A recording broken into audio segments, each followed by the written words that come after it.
2, 1. Quando o ônibus espacial Challenger é lançado em uma manhã de janeiro de 1986, um proeminente engenheiro está certo de que haverá uma catástrofe. Temos que deter o lançamento. Não podemos deixar o Challenger sair. Ponto final. É loucura. Ele acha que o ônibus espacial vai explodir. E lançamento. Lançamento da 25ª missão do ônibus espacial. Ele já deixou a torre. 73 segundos depois, o desastre. 7 astronautas morrem diante de suas famílias e milhões de telespectadores. O que realmente aconteceu durante o voo fatídico? A tragédia foi inevitável ou o ônibus e sua tripulação poderiam ter chegado ao espaço? Será que teriam conseguido? Essa pergunta me atormenta. Desastres não acontecem por acaso. Eles são uma cadeia de eventos inevitáveis. Descubram as pistas e acompanhem a contagem dos segundos fatais antes do desastre. Segundos fatais.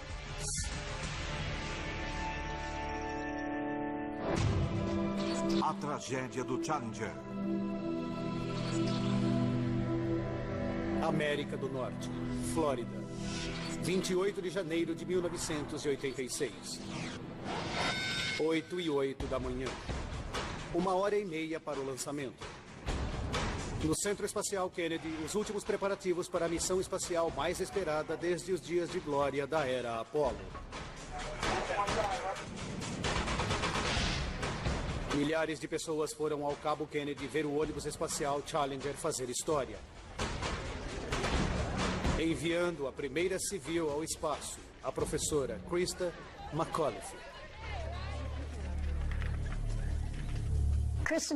Krista nunca se viu como astronauta. Ela se sentia uma professora nauta. Sentia-se assim. Podia mostrar a todos a importância do professor e animar as crianças em relação à educação para que se esforçassem ao máximo.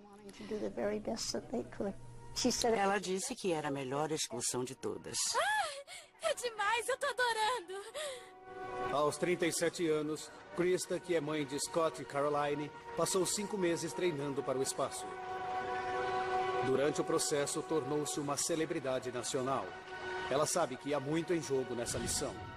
O 25º lançamento do ônibus espacial vai ser muito mais do que outro giro em órbita. Está projetado para ser o renascimento de todo o programa. Após 2 décadas de cortes no orçamento e a perda do interesse público, o ônibus espacial nunca foi bem na sua promessa de fornecer um serviço de transporte de rotina para o espaço. Enviando Krista ao espaço, a NASA espera restabelecer a fé na sua cria de bilhões de dólares. 8h38 da manhã. 1 hora para o lançamento. Krista e os outros 6 astronautas se preparam para subir a bordo do ônibus espacial. Para o piloto Mike Smith, é o seu voo de estreia. Os especialistas Ron McNair, Ellison Onizuka e Judy Resnick têm 3 missões ao todo. O especialista em satélites Greg Jarvis está em sua primeira viagem. E liderando a missão está o comandante Dick Scobie. Como sempre, é um grande prazer estar aqui participando do que se faz de melhor no Cabo Kennedy, lançar veículos espaciais.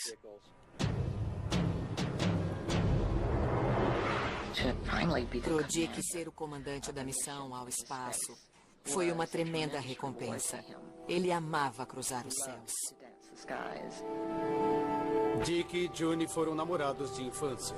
Casados há 14 anos, esta é a segunda vez que ela vê seu marido ir ao espaço. Bom dia, Mike. Está pronto? Dos 4 ônibus espaciais da frota, o Challenger é de longe o mais seguro. Nos 2 anos e meio desde sua estreia, já voou 40% de todas as missões, enviando 51 astronautas para o espaço em 9 voos sem problemas. Go ahead. Okay, as soon as you're ready, gotta go to close out the crew compartment hatch. Okay, we copy. Mas esta missão não está saindo como foi previsto. O mau tempo atrasou o lançamento em mais de uma semana. Um clima frio fora de época cobriu a base com placas de gelo de 7,5 centímetros de espessura e pingentes de gelo com mais de 1 metro. Nunca houve um lançamento em condições tão frias. 9 horas e 8 minutos. O controle decide retardar o lançamento em 2 horas na esperança que parte do gelo derreta. Dos seus lugares nos estandes, os pais de Krista se preocupam. Parecia que não estava tudo bem. Meu marido disse que se pudesse tirá-la de lá, ele a tiraria. Olá, Mike. Bom dia, Krista. Espero que seja hoje. Bom dia, eu também espero. Faltando 30 minutos, o controle de tráfego aéreo libera o voo 677 da Eastern Airlines para voar sobre o cabo na rota para Tampa, Flórida. De repente, o avião é atingido por uma forte corrente. O piloto desce para 9.000 metros e a turbulência para. Ele avista o Challenger ainda na plataforma de lançamento e presume que o vento deve ser o motivo do atraso. Aqui é o controle da missão. Tem menos 9 minutos. Controladores prontos para o apoio ao lançamento. Roger, welcome. Com apenas 9 minutos para o lançamento, o controle se certifica de que todos os sistemas de propulsão estejam funcionando adequadamente. Os 3 motores principais do Challenger podem queimar aproximadamente 4.000 litros de combustível por segundo, provenientes de um tanque externo gigantesco com 46 metros de altura. Mas os 2 foguetes de combustível sólido são as verdadeiras casas de força do sistema. Seus quase 3 milhões de quilos de propulsão aceleram o veículo a mais de 28.000 quilômetros por hora, velocidade necessária para romper a gravidade da Terra. Todos os sistemas do Challenger estão funcionando corretamente. A decisão é unânime. Controle da nave, aqui é o Cabo Kennedy. Estamos prontos para o lançamento.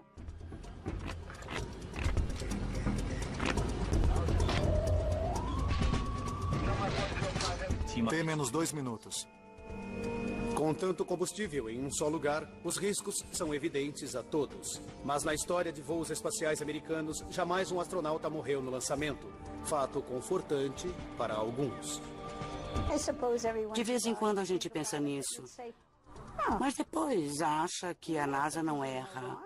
Como Krista disse, eles podem suspender o lançamento no último segundo se houver algo errado. 10, 9, 8, 7, 6, 5, 4, 3, 2, 1.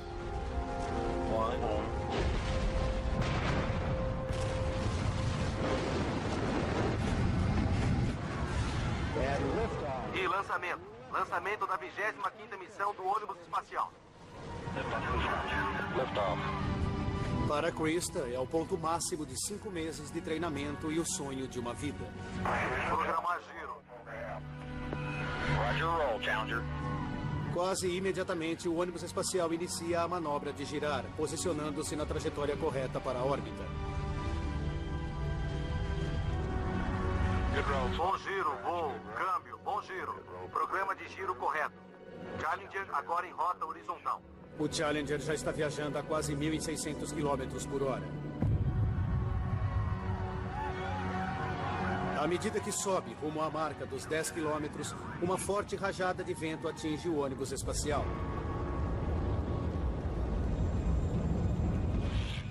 A mais de 3.000 quilômetros de distância dali, o engenheiro Roger Boisley assiste em pânico.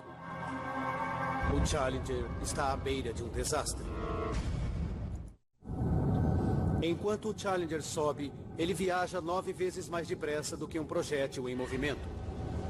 Aos 58 segundos de voo, ele encontra um vento lateral, mas um instante depois, para de sacudir. Agora vem a parte mais crítica da ascensão. A fase conhecida como Mach Q, quando a força aerodinâmica está mais forte. Se a velocidade for demais, o ônibus espacial pode se partir.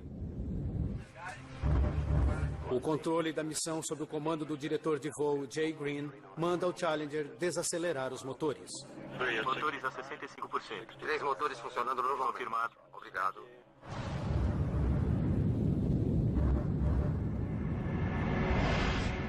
Aos 66 segundos, o Challenger recebe o sinal de tudo bem. Conseguiu passar com segurança pelo Max Q e entra no ar rarefeito da atmosfera superior.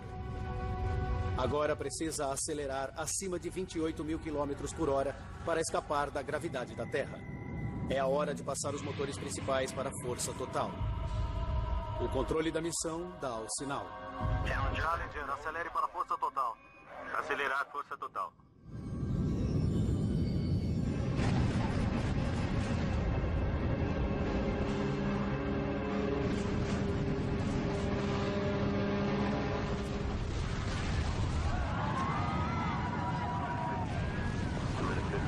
De repente, o Challenger é engolido por uma imensa bola de fogo.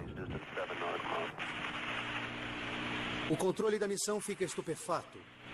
Perdem todo o contato com o ônibus espacial. Voo GC, contato negativo. Perda de contato. Entendido. Os dados não indicam que algo deu errado.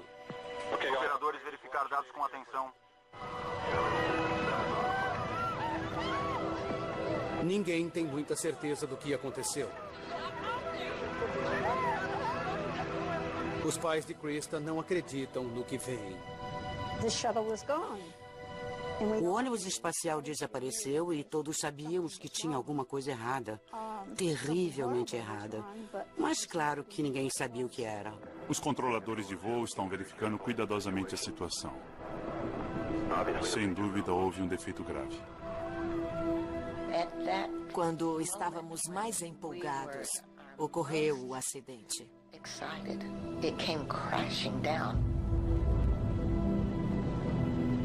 Os foguetes permanecem intactos, indo em todas as direções desordenadamente. Por medida de segurança, são destruídos por controle remoto.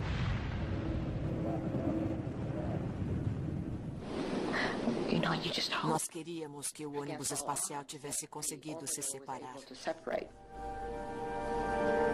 À medida que os fragmentos em espiral caem e mergulham no Atlântico, fica muito claro o que realmente aconteceu. Voo Fido. Continue. RSO relata que o veículo explodiu. Entendido. Temos um relato do oficial de dinâmica de voo que o veículo explodiu. O diretor confirma. Estamos tentando verificar com as equipes de recuperação o que pode ser feito.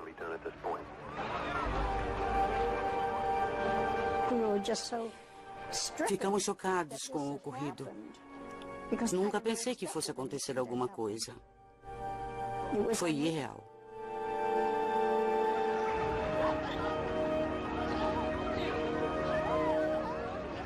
Incrivelmente, quando os destroços emergem da bola de fogo, o compartimento da tripulação continua inteiro. O RSO pegou ponto de impacto. No controle da missão, Jay Green consegue o local exato onde os destroços caíram no oceano. O DOD informa que as equipes de resgate já estão a caminho.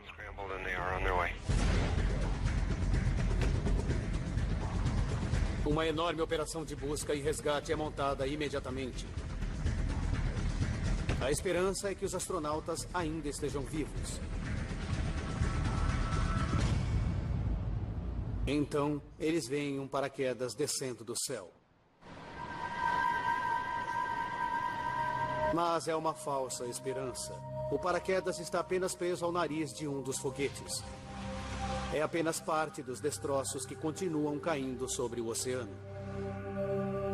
O compartimento da tripulação não pôde mais ser visto. Com uma queda superior a 19 quilômetros, deve ter atingido o oceano a mais de 320 quilômetros por hora. A tripulação não teve a menor chance. Ficamos paralisados, sem fala, e nossos corações mais destruídos que aqueles pedaços que caíam do céu.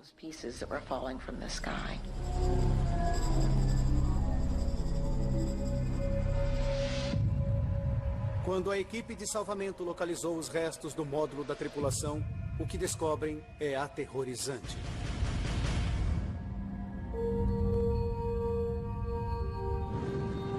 ônibus espacial Challenger viajava quase no dobro da velocidade do som quando se partiu em milhares de pedaços.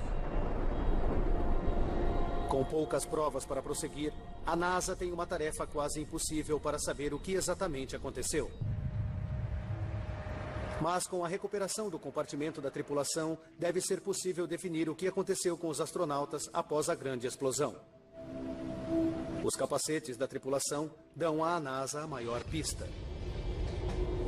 Cada astronauta tinha um suprimento de ar preso ao seu capacete para ser usado em uma emergência. Nos destroços, a NASA descobre que 3 deles foram ativados.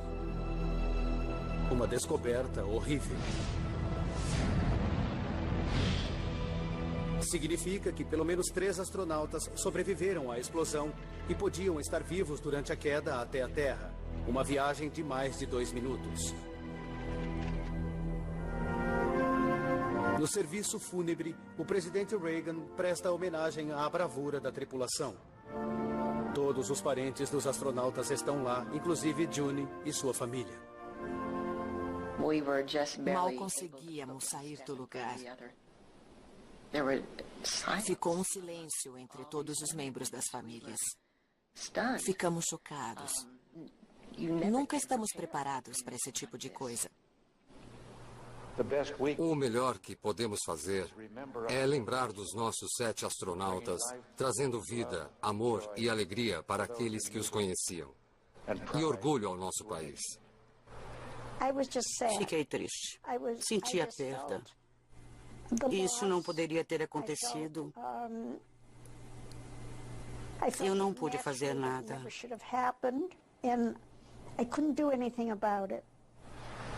Dick, Mike, Judy, Elle, Lon, Greg e Krista.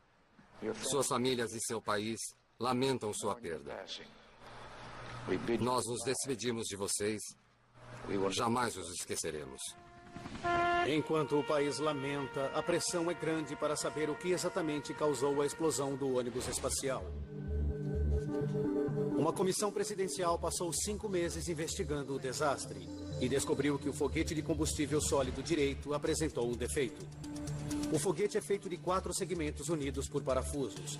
O ponto onde se prendem é chamado de união de montagem e a área é vedada por um par de borrachas aneladas comprimidas.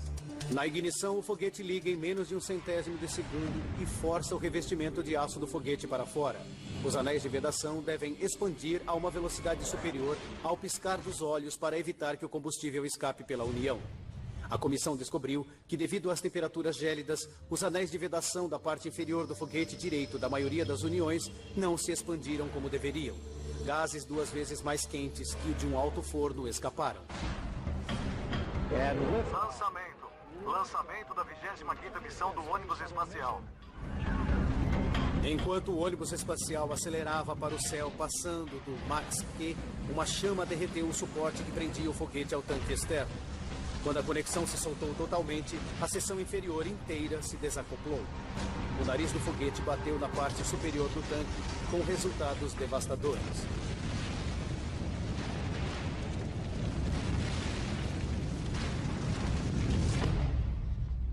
Mas agora um homem está convencido de que há mais nessa história que anéis de vedação e frio. Após a investigação do Challenger, uma conclusão bem simples foi induzida ao público. Frio e anéis de vedação. Põe os dois juntos e tem-se a explosão do Challenger. Porém, há mais coisa nessa história.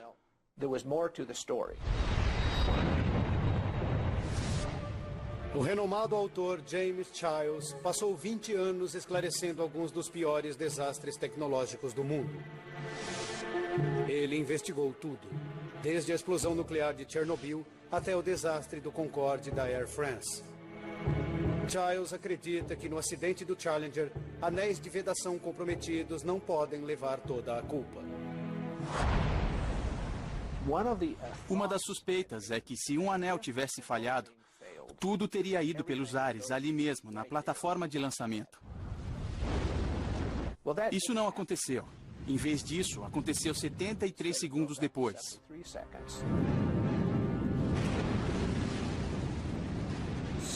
Certamente, estamos diante de um mistério. Deve ter mais alguma coisa além da falha de um anel de vedação. Giles sabe que cada detalhe do lançamento do Challenger vai ser vital para montar o quebra-cabeça. Ele começa reexaminando as provas que levaram a comissão à conclusão de que a culpa foi dos anéis de vedação. A investigação original começou assistindo à filmagem feita pelas mais de 200 câmeras quando a missão começou.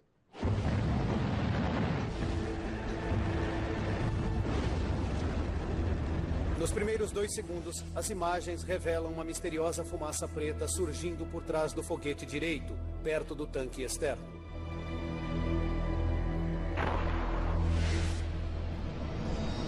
A partir da posição das câmeras, a comissão tentou saber exatamente de onde a fumaça estava saindo. A câmera E-60, posicionada a aproximadamente 400 metros da plataforma de lançamento, tinha uma visão direta do foguete direito. Mas ela só mostrou uma visão parcial da fumaça. Depois eles olharam uma posição alternativa, a aproximadamente 600 metros a oeste, a câmera E-63, na esperança de que esta tivesse feito uma tomada melhor. Mas, novamente, a fonte da fumaça ficou coberta.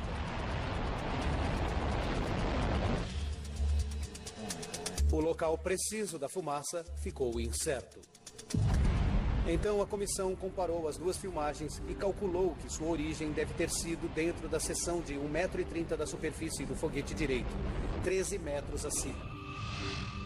Análises da filmagem também indicaram que a fumaça estava subindo. Essa informação vital, junto com a cor preta da fumaça, mostrou que era um anel de vedação queimando. Mas Gene Giles não está convencido de que seja só isso. Se os anéis se romperam e havia vazamento de combustível, os gases quentíssimos teriam derretido o revestimento do foguete imediatamente, mandando o ônibus espacial pelos ares já no lançamento. À medida que Giles examina o relatório oficial, ele descobre que não é o único com perguntas sem respostas. Meu nome é Roger Beaujolais. O engenheiro Roger Beaujolais trabalhou para a Thiokol, a empresa que construiu os foguetes para a NASA. Eu juro dizer a verdade, somente a verdade, Ele nada depôs para além a da comissão em verdade. 1986. Ele também percebeu que havia ocorrido uma cadeia mais complexa de eventos. Se houvesse um vazamento na União, tudo teria explodido logo na ignição, e não apenas o ônibus espacial com os astronautas, mas teria explodido todas as instalações da plataforma de lançamento. O testemunho de Beaujolais abalou a comissão. Ele revelou que sabia que o clima frio poria em risco a missão. Sua convicção era baseada em provas de um lançamento anterior. Um ano antes, em 1985, o Discovery foi lançado em uma manhã fria de janeiro. A temperatura era de apenas 11 graus centígrados, o lançamento mais frio antes do lançamento do Challenger. Quando os foguetes propulsores do Discovery foram recuperados, Beaujolais encontrou um problema importante em uma das uniões de montagem. Havia uma grande quantidade de fuligem e marcas de queimadura ao redor dos anéis. Beaujolais acredita que o frio enrijeceu os anéis e os incapacitou de vedar. Em um exame posterior, ele percebeu o quanto o Discovery esteve próximo de uma catástrofe. Os anéis estavam a menos de 1 milímetro de se queimarem totalmente. Mas à medida que Giles lê o relatório, percebe que o testemunho de Beaujolais não termina ali. Ele fez uma revelação muito mais condenatória.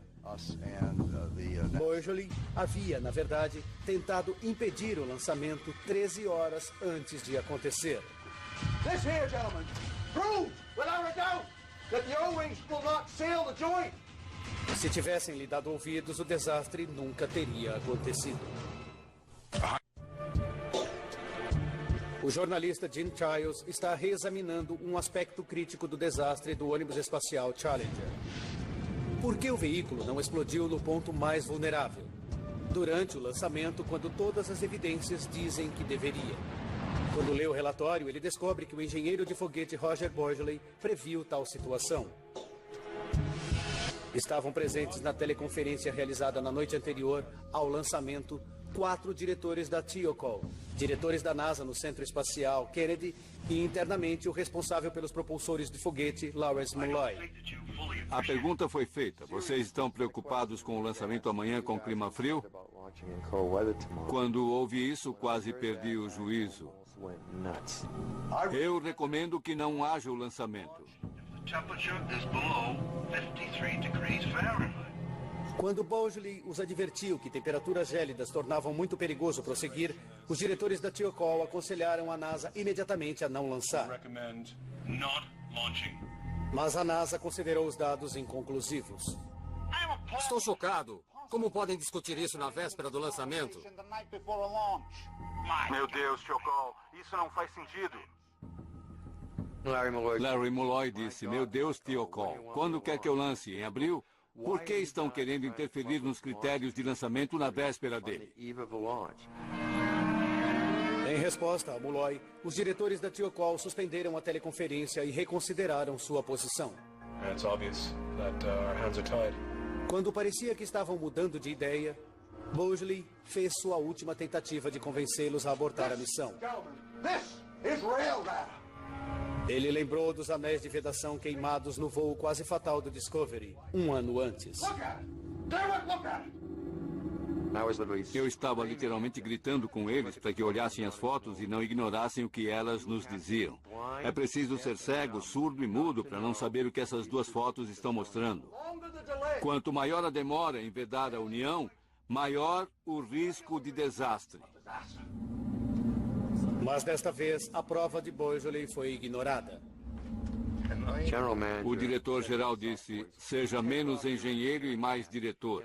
Foi a pior metáfora que eu já ouvi nesses meus 27 anos de carreira como engenheiro na indústria aeroespacial. Muito bem, senhores. Vamos votar. Eu voto pelo lançamento.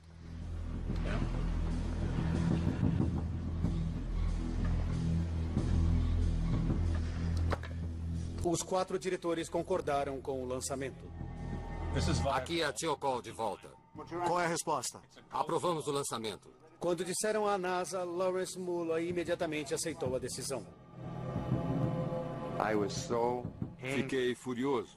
Tive de me controlar ao máximo, tentando separar meu lado pessoal daquilo que estava acontecendo na reunião, ou teria dado um soco em alguém.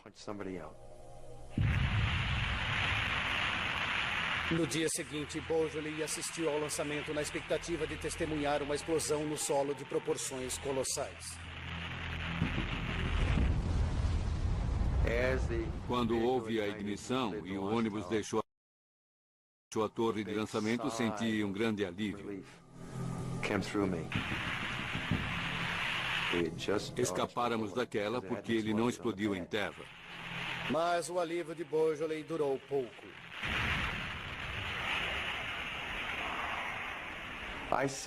Fiquei em silêncio profundo e até hoje, 20 anos depois, não sei dizer quanto tempo fiquei ali.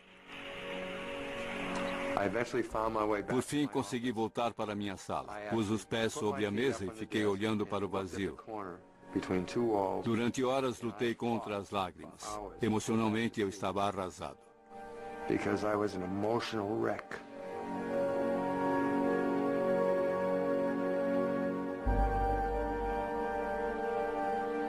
Se até aquele que previu o desastre ficou surpreso com o que aconteceu, com certeza há mais coisas a serem descobertas sobre a morte dos 7 astronautas.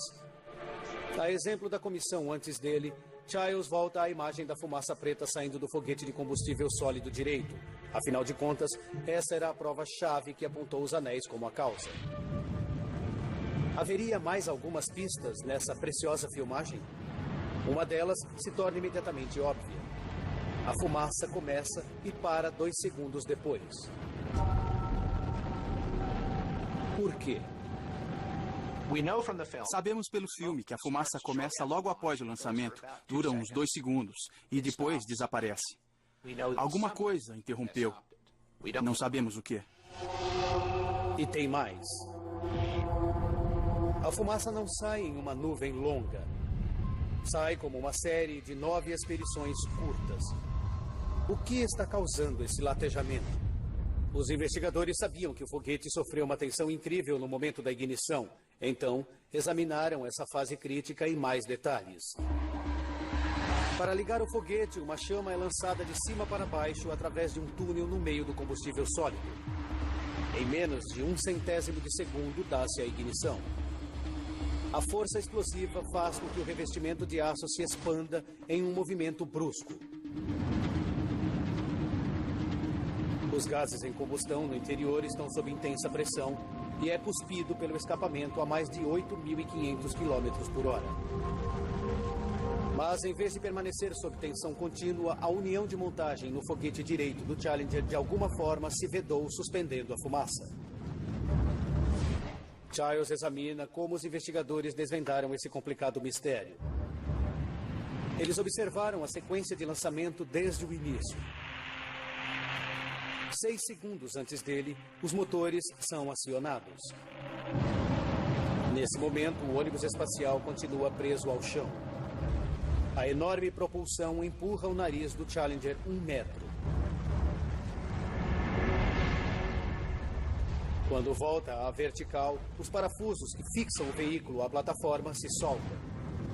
E, ao mesmo tempo, os foguetes acendem. Este balanço manda uma onda de choque pelo veículo inteiro. É um fenômeno que os engenheiros da NASA chamam de twang. À medida que a vibração passa através da estrutura, é possível que a ressonância esteja abrindo e fechando a vedação dentro da união de montagem? É isso que está fazendo a fumaça sair em expelições? Se for, o tempo das expelições deve coincidir exatamente com a frequência natural dos twangs, de 3 vezes por segundo.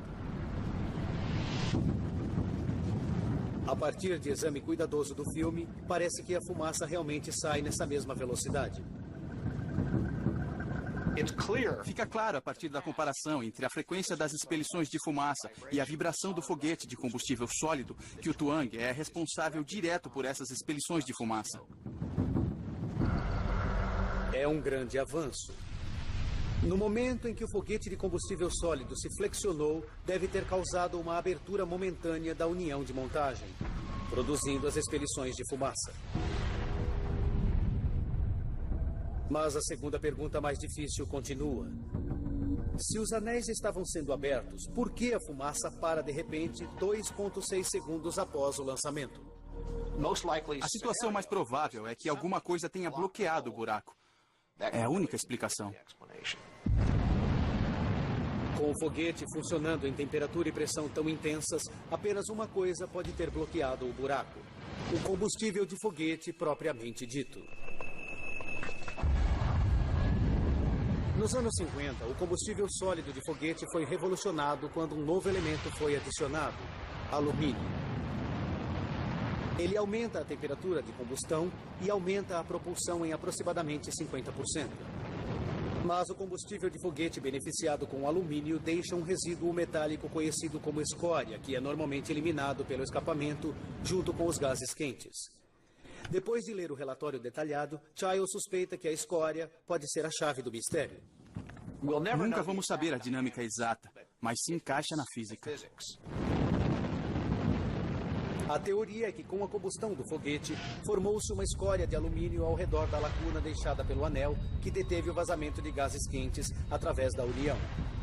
Esse mecanismo finalmente explicaria por que o ônibus espacial não explodiu no lançamento. Então, supondo que o foguete sobreviveu à sacudida mais traumática do lançamento, a fase mais perigosa de qualquer missão, por que o desastre aconteceu com 73 segundos de voo? A comissão encobriu 2 indícios importantes. Aos 58,8 segundos, uma câmera capta uma labareda surgindo ao lado do foguete direito. Momentos depois, há uma leitura inesperada nos dados de voo do Challenger.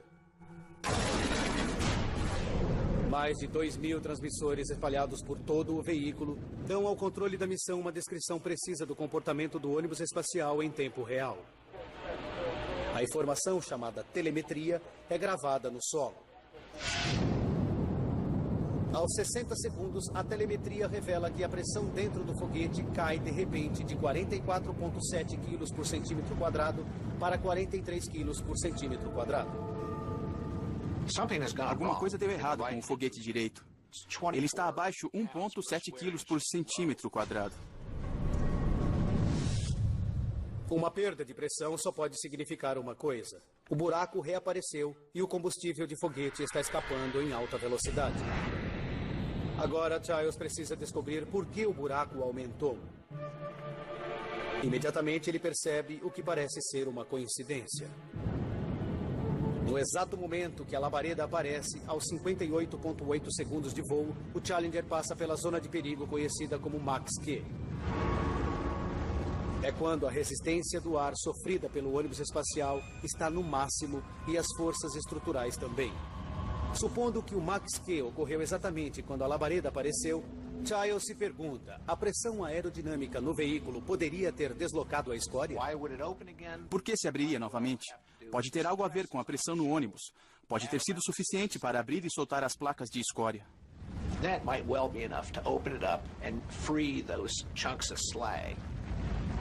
É uma teoria razoável, mas não há provas. O ônibus espacial não estava acima da velocidade e havia desacelerado corretamente para 65%. Então, não deveria estar sob tensão indevida. Motores a 65%. 3 motores funcionando normalmente. Talvez houvesse mais alguma coisa acontecendo. Lendo um relatório pouco conhecido feito por um engenheiro que estudou o acidente a pedido de Morton Thiokol, Giles encontra uma possibilidade curiosa. Ele assiste novamente ao filme da ascensão do Challenger.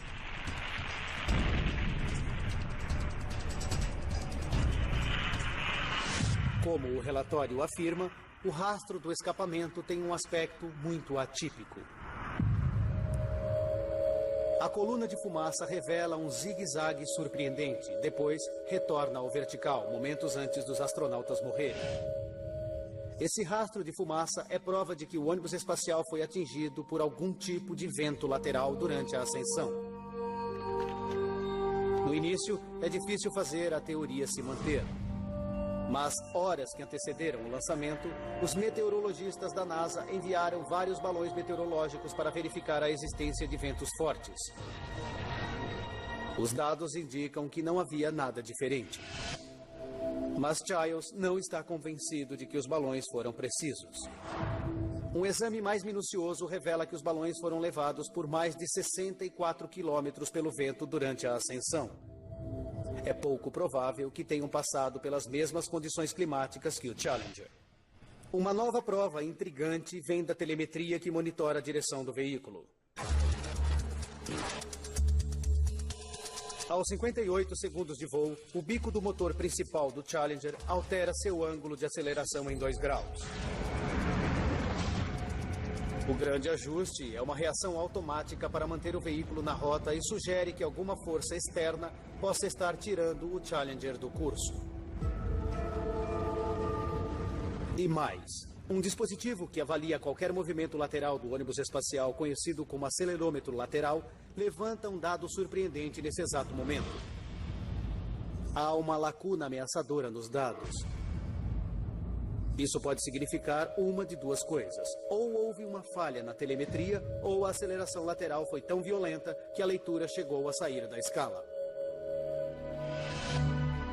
Se a segunda dessas duas opções for verdadeira, pode ser a chave para o motivo do Challenger explodir, tirando a vida de 7 astronautas.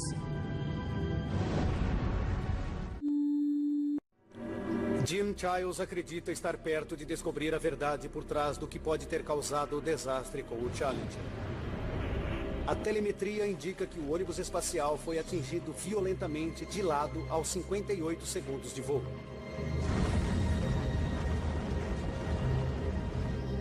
Ele volta à imagem do rastro de fumaça do Challenger e realmente, pouco acima de 10 mil metros, o rastro da fumaça tem uma linha direcional acentuada. O zigue-zague pode ser prova de um movimento rápido de uma fina camada de ar, uma corrente de ar seguindo rapidamente para leste. Finalmente surge a última peça do quebra-cabeça. relatório afirma que apenas 30 minutos antes do lançamento, um jato comercial sobrevoou o local de lançamento. Quando fez isso, o Boeing 757 foi atingido por um vento de mais de 300 km por hora. É uma revelação chocante. O Challenger deve ter passado pela mesma camada de ar enquanto subia rumo ao espaço. Ao entrar nessa corrente de ar, teria sido atingido lateralmente por uma força equivalente ao furacão Katrina. Parece um capricho do destino. A escória se soltou e agora o escapamento a mais de 2.700 graus Celsius está livre para atingir e derreter o revestimento de aço.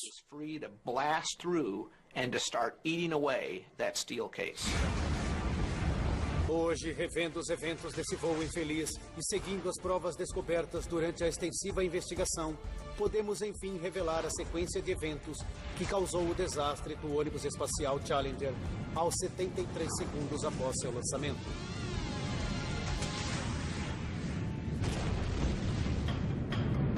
Quatro, 3, 2, 1. 73 segundos para o desastre. Os foguetes de combustível sólido são ligados. Dentro do foguete direito, os anéis de vedação foram ressecados pelas temperaturas gélidas e estão incapazes de manter as uniões inferiores vedadas adequadamente. Eles começam a queimar. Lançamento. À medida que gases quentíssimos escapam, pequenas partículas de alumínio do combustível de foguete se acumulam e bloqueiam o buraco, evitando uma catástrofe na plataforma de lançamento. 15 segundos para o desastre. Quando o Challenger entra em uma forte corrente de ar, embora estreita, ele o sacode violentamente. O acúmulo de alumínio acaba se soltando. Quase imediatamente, uma labareda aparece no foguete de combustível sólido direito.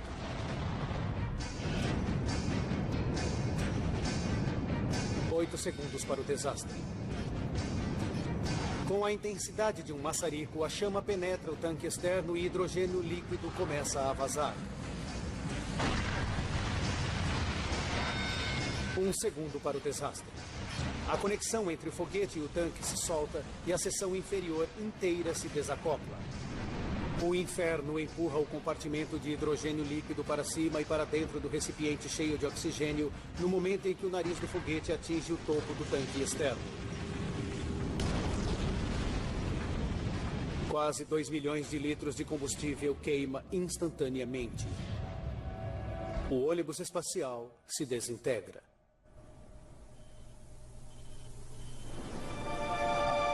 Para Childs, é um final inquietante para sua investigação.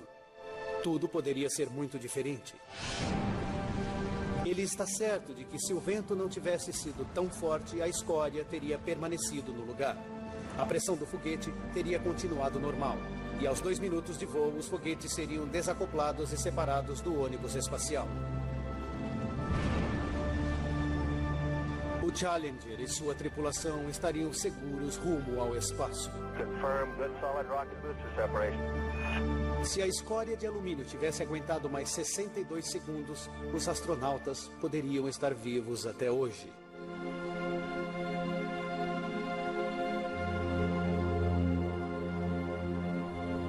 Meu marido ficou com muita raiva. Tanta raiva que pensamos que fosse ter um infarto. Ele nunca perdeu essa raiva. Ele culpa a NASA. Acha que nunca devia ter acontecido e ele perdeu a filha, seu orgulho e alegria. Nunca senti raiva, porque fiquei apenas triste. Só sentia a perda. Já tinha acontecido. E não tinha como trazê-la de volta ou a qualquer um deles. No relatório final, a comissão presidencial responsabilizou pelo desastre do ônibus espacial Challenger o clima frio, decisões mal tomadas e uma programação de voo impraticável. Meu mundo simplesmente despencou quando ouvi as causas do acidente. Foi um dos dias mais difíceis para todos nós. Ficamos com raiva, tristes e lamentamos. Foi uma tremenda perda para todos nós. Eles consideraram os diretores, tanto da NASA quanto da Morton Thiokol, responsáveis pela decisão de voar. A NASA havia prometido acesso imediato ao espaço com baixo custo. E a Morton Thiokol pagou $4.600.000 às famílias dos astronautas, mas ganhou um contrato de $1 bilhão e 800 milhões com a NASA para desenvolver um novo modelo de propulsor de foguete. Lawrence Mulloy, da NASA, foi promovido a diretor adjunto de todos os sistemas de propulsão. Roger Beaujolais se demitiu. Esgotamento nervoso. Nos primeiros 2 anos após o desastre, vivi um inferno. Eu não fiz nada de errado. Todo mundo tem a responsabilidade de fazer aquilo que é pago para fazer. E isso é defender o que você sabe que está certo e o que sua profissão exige. Foi o que eu fiz e o faria novamente. O programa do ônibus espacial foi suspenso por 3 anos enquanto o veículo foi reprojetado e uma grande variedade de sistemas de segurança foi instalado. Mas, mesmo assim, em 2003, o Columbia também pegou fogo em seu retorno da viagem espacial. 7 astronautas perderam suas vidas. A investigação do acidente concluiu que a NASA não aprendeu direito muitas das lições do Challenger. Até hoje, a esperança da agência por voos espaciais de rotina jamais foi realizada. E nenhum outro civil voltou a embarcar em um ônibus espacial. Versão Marshmallow São Paulo.